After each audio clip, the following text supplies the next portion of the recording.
সকাল সকাল ঘুম থেকে উঠে আম কুড়াতে চলে গেলাম। হ্যালো এভরিওয়ান, আসসালামু আলাইকুম। প্রতিদিনের মতন আবারও একটি নতুন ডেইলি ব্লগ নিয়ে চলে আসলাম। আর আজকে হচ্ছে সকাল সকাল ঘুম থেকে উঠে একটু হাঁটছিলাম। হাঁটার পরে দেখি বাড়ির পিছনের আম গাছে আম পড়েছে। পরে আমগুলো কুড়িয়ে নিলাম আর একদম ছোটোবেলার সেই কথাগুলো মনে পড়ে গেল। ছোটোবেলায় এরকম বৃষ্টির দিনে আম কুড়িয়ে কুড়িয়ে তারপরে হচ্ছে অনেকগুলো একসাথে জড়ো করে পরে বসে বসে সবগুলোই খেতাম। আর ইদানিং যে গরম পড়েছে, এই গরমের তাপে মাটিগুলো দেখেন কি ফেটে কি অবস্থা হয়েছে। জানি না আল্লাহ কবে বৃষ্টি দিবে।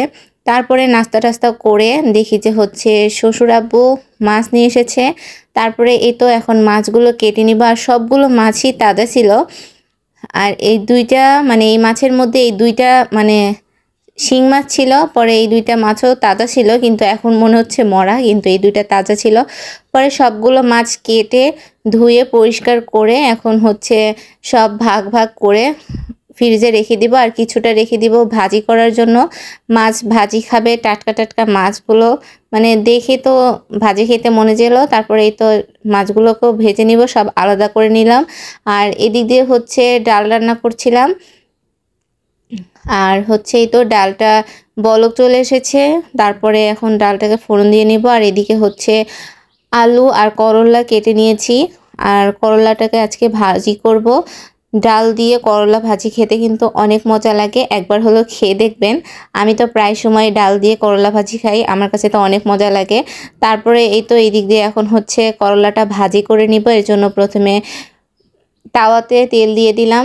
তেল দেওয়ার পর এখানে হচ্ছে পেঁয়াজ কুচি আর মরিচ কুচিটা দিয়ে দিলাম, দিয়ে কিছুক্ষণ আগে ভেজে নিব। তারপরে অল্প একটু লবণ দিয়ে দিলাম।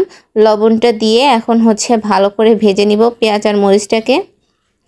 ভালো করে ভেজে নেওয়ার পর এখানে হচ্ছে অল্প একটু হলুদ আর লবণ দিয়ে দিচ্ছি।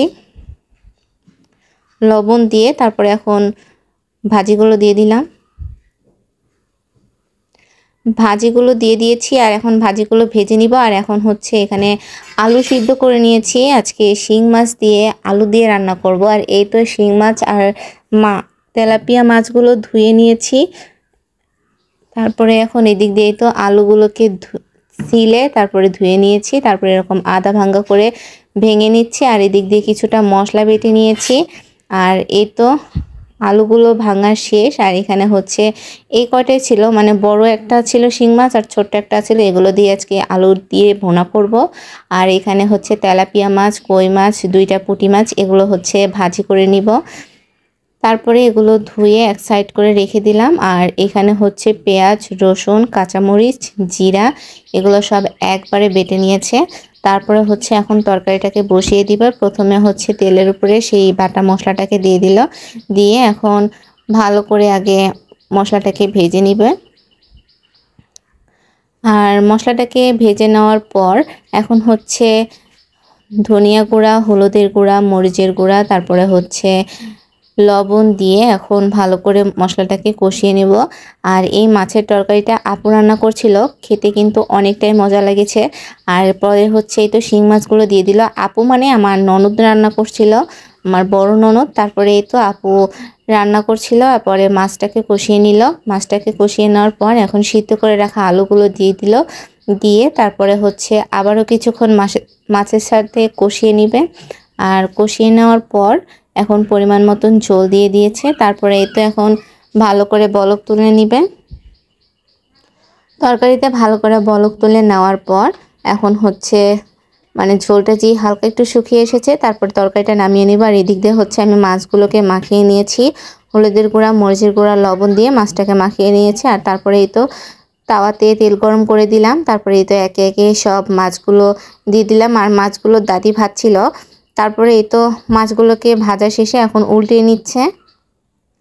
মাছগুলোকে উল্টিয়ে নেওয়ার পর এখন হচ্ছে এদিক দিয়ে এগুলো ভাজতে থাকুক। আর এর ফাঁকে আমি সব রান্নাঘরে সব কিছু গুছিয়ে আলাদা করে নিয়েছি।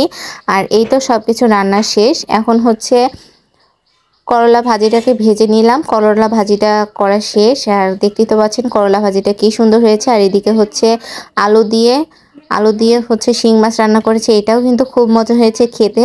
তারপরে তো ডাউল তো রান্না করা হয়ে গিয়েছে, ডাউলটাকে ফোড়ন দিয়ে দিয়েছে। আর এখন দুপুরের খাবারটা খেয়ে নিব।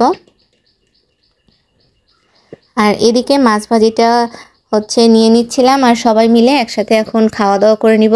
আর আমার ভিডিওটা যদি ভালো লেগে থাকে অবশ্যই লাইক কমেন্ট এবং শেয়ার করে দেবেন। সবাই ভালো থাকবেন, সুস্থ থাকবেন। আল্লাহ হাফেজ বন্ধুরা।